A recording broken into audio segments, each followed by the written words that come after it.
What's up guys, it's Tom here and welcome to the latest Liverpool transfer news video. And in this video the main topic will be Marco Asensio, because reports coming from Spain are suggesting that actually Real Madrid want to sell Marco Asensio and they are offering Asensio to Liverpool and other clubs.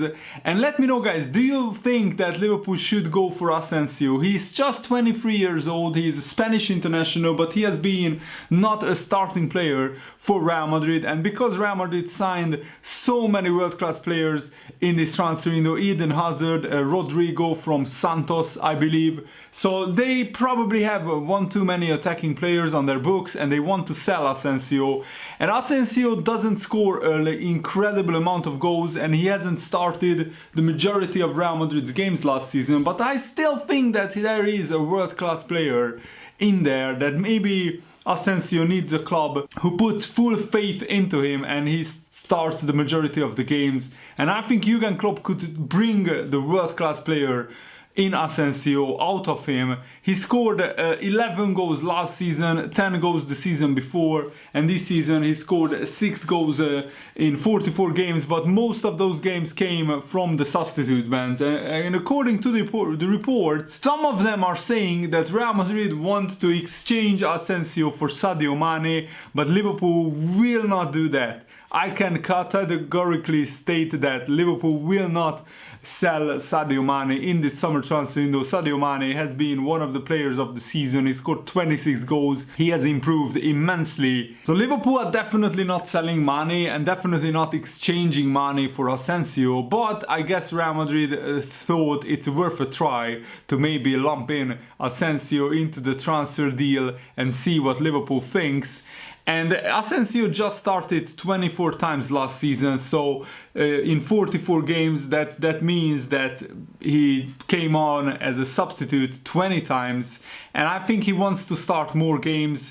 And it has been suggested on many occasions that Jurgen Klopp is actually a big fan of Asensio. And according to some reports in Spain, after we sold Coutinho to Barcelona, the reports are claiming that Jurgen Klopp made a £100 million bid for Asensio, which was rejected by Real Madrid at the time. But I think now Real Madrid definitely would take even a fraction of that money. I think Asensio would be available for like 60-70 million pounds, but I will be honest, I don't think he's worth that much. I don't think his end product warrants that transfer fee. I don't think he should cost 60-70 million pounds in today's market. Yes, he's a very talented Spanish international player and he's coming from that Real Madrid, so I guess his stock is very high, but I'm not convinced by Asensio. I think Real Madrid want to sell him because they want to recoup some of the money that they spent. I mean, they spent 100 million alone on Eden Hazard,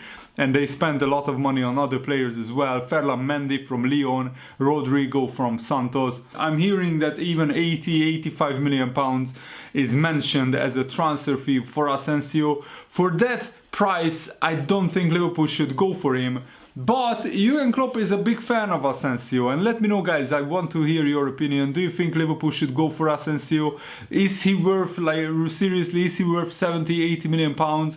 Let me know in the comments below, I would love to hear your opinion. And of course, if you enjoy these transfer news videos, please leave a like, it helps me out and shows me that you guys enjoy these videos. So Asensio, after scoring just 6 goals, he got 7 assists for Real Madrid. Those are not like breathtaking numbers. For Real Madrid, who create a lot of chances, Asensio probably should have scored a lot more goals and got a lot more assists. But as I said, he has been in and out of the Real Madrid side. It's very difficult to deliver week in, week out when you are not starting every week in the Real Madrid side. And Real Madrid definitely has to sell some players, because they have Eden Hazard, Rodrigo, 2 new signings, and already they have Vinicius Junior, Brahim Diaz and Asensio. So they have 5 players who can play on the left wing. And even if some of them can play on the right wing, that's still too many wingers for one position. And 3 or 4 left wingers for one season is just too much. And the Bernabeu bosses, the Real Madrid manager and the club president thinks that Asensio is the right man to, you know, sell, because he has a very high value still in the transfer market. But as I said, his end product is nowhere near what Real Madrid want from a guy like Asensio. And I think even Vinicius Junior sometimes has been ahead of Asensio in the pecking order. So it's going to be a very interesting transfer window for Asensio and for Real Madrid. And they also want to sell Gareth Bale. I think Gareth Bale is definitely leaving Real Madrid. But at the moment there are no takers, because Gareth Bale has such a big transfer value and so high wages that no club really wants to take him on, because Gareth Bale has been injury prone as well. But I think if we can negotiate a cut price deal for Asensio, something like maybe £50 million, I think at that price it's worth a punt to go for Asensio, because he is a winner. He has won multiple Champions League trophies with Real Madrid. He won the Club World Cup 3 times, he won the UEFA Super Cup twice, he won the La Liga trophy, the Spanish Super Cup. He also won the European Under-19 Championship with Spain in 2015. So there is a very talented player inside Asensio, and I think Jurgen Klopp, with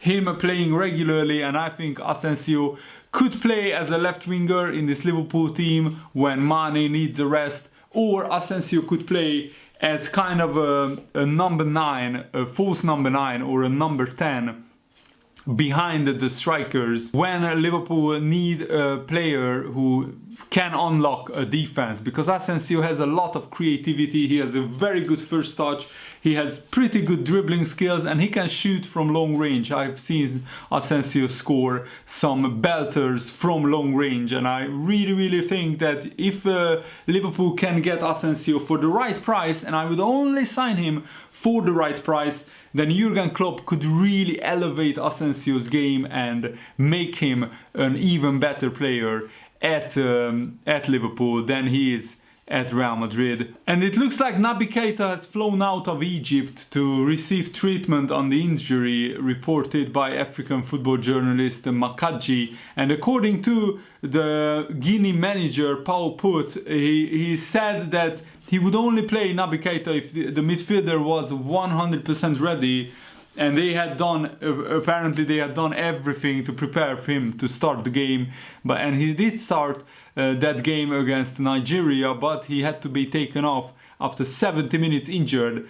And it looks like that Naby Keita could return to the Africa Cup of Nations and play even more, because Guinea qualified as one of the 3rd place teams in the group stage, and I'm not happy about that. I think Liverpool doctors should assess Naby Keita's injury, and I think he should stay at Liverpool and get fully fit, because if you are not 100% fit, there is really no point in playing in such a really physical tournament like the Africa Cup of Nations. And I'm really worried, because if Naby Keita sustains a longer injury, he would miss the whole of pre-season, and that could disrupt his whole season next year, which we don't really want to happen. And Van Dijk actually signaled out the real reason why he improved so much in the last 2 years, because he was a good centre-back at Southampton, don't get me wrong, but he was nowhere near one of the best centre-backs in the world. And since he came to Liverpool, he is playing like one of the best centre-backs in the world. And this is what he told in an interview, and I quote,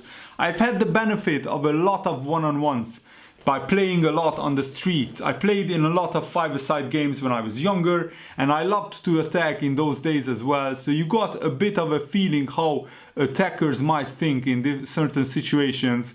Obviously that comes with experience in my professional career too, but I think if you want to progress as a defender or an attacker, then just keep playing in the streets with your friends." And it's going to be a very exciting wait for Virgil van Dijk, because he could be crowned as the Ballon d'Or winner, and not since Fabio Cannavaro won the Ballon d'Or.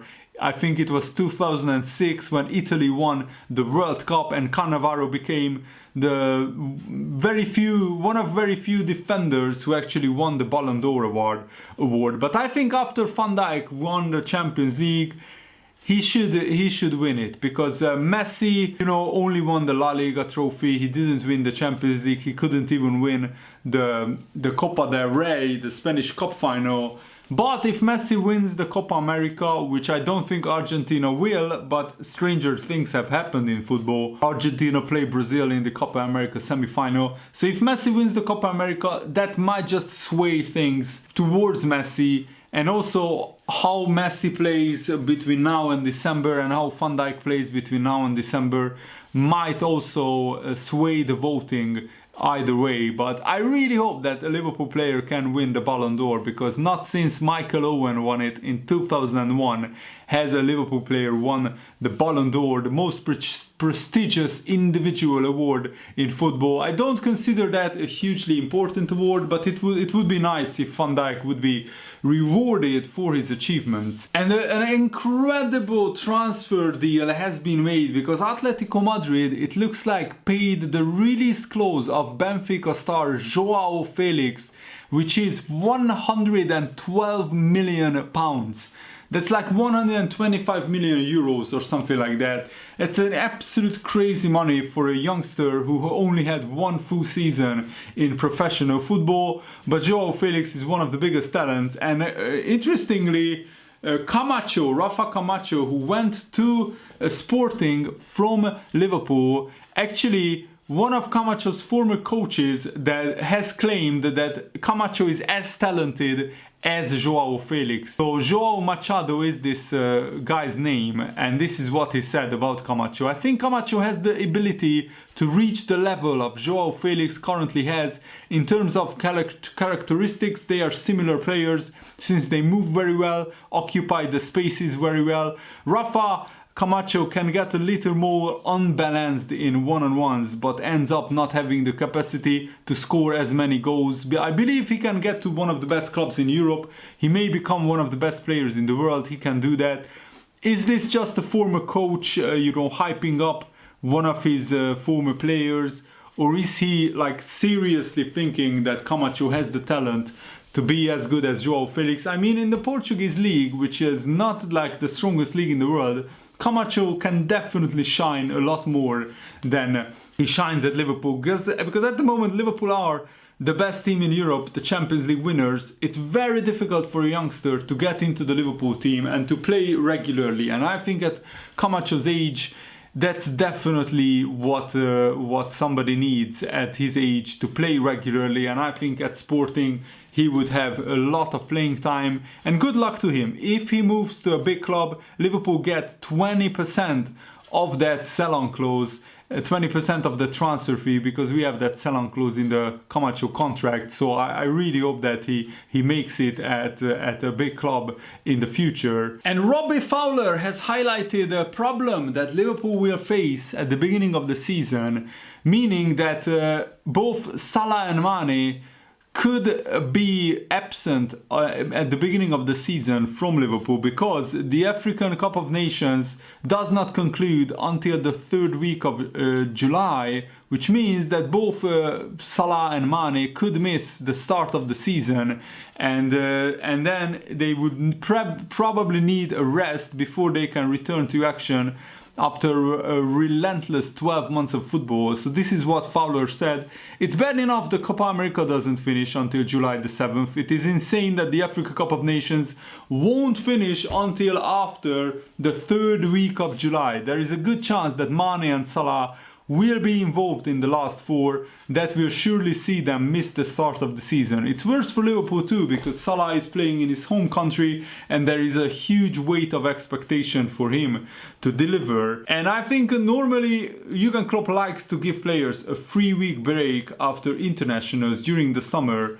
but oh my goodness, if that is the case, then Salah and Mané might miss the first few weeks of Liverpool's season, and that is a crucial few weeks in the Liverpool season, because we play some big teams, and also we play in 2 cup finals at the beginning of the season. We play Manchester City in the Community Shield final on August the 4th. I think Salah and Mané definitely misses that.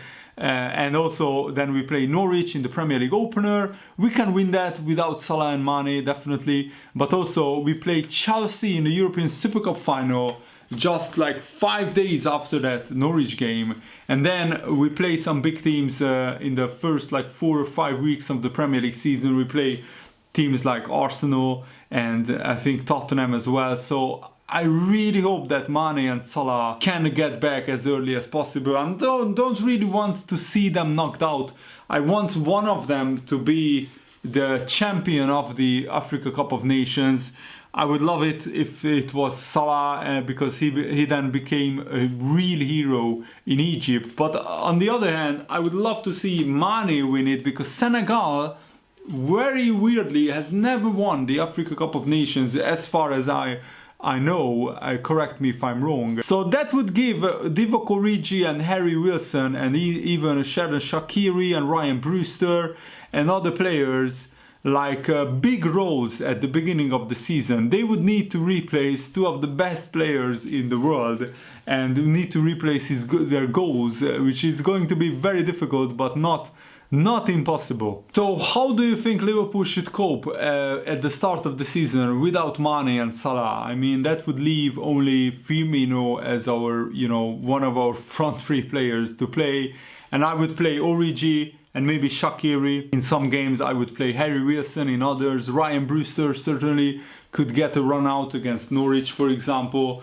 But it's going to be difficult for Liverpool because the Africa Cup of Nations is so drawn out a tournament. I don't think it should be, but what can you do about the schedule? It's a shame, really. But I think it's better than what it was before, because before, remember, the Africa Cup of Nations was played like in January, in the middle of the season, and I remember that Liverpool lost Mané for like almost a full month in the middle of the season, and we really struggled without Mané in that January. We lost quite a lot of games, so I think this way it's a little bit better.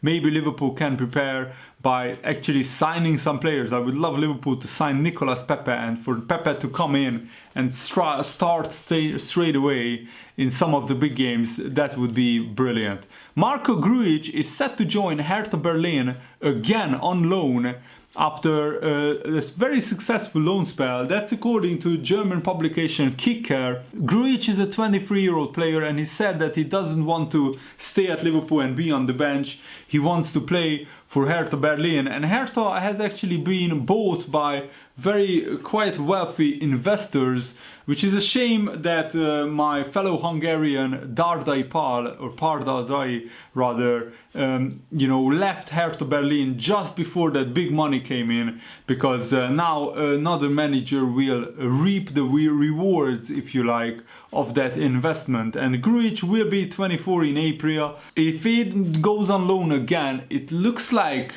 it will be unlikely that he has a long-term future at Liverpool, which would be a shame, but maybe Grujic's level is at a mid-table Bundesliga side. Maybe Jurgen Klopp, who watches probably Grujic very regularly, doesn't think that he is good enough to play for Liverpool week in, week out, even though Grujic has all the qualities that Klopp looks for in a player. He has physicality, intelligence, awareness from the middle of the pitch, but there is a big long line of midfielders at Jurgen Klopp's disposal already, so maybe Grujic can secure a transfer to another club and succeed there. We shall wait and see. And Ray Clemens said he's a former Liverpool player, one of the best Liverpool goalkeepers of all time. He actually said about Alisson this: people from the outside might focus on Virgil van Dijk, but the players around Alisson know that you shouldn't overlook him. They know he does things on the pitch that people don't hear or see in the stands, and Alisson and the City goalkeeper Ederson are right up there as the best in the world. And I think Alisson is better than Ederson. He has showed with Brazil in the Copa America that Alisson actually doesn't concede goals. I mean, it's crazy that he has kept 7 clean sheets in a row. 3 clean sheets for Liverpool in the end of the season and 4 clean sheets in a row in this Copa America tournament with Brazil. That is outstanding. I'm really happy for Alisson, and I really hope that he only gets better in the next few years, because then we will have one of the best goalkeepers in the world playing for Liverpool, and that's brilliant. Thanks for watching, guys. I really hope that you guys enjoyed this video. I had a lot of fun making it. Have a nice day. See you later. Goodbye.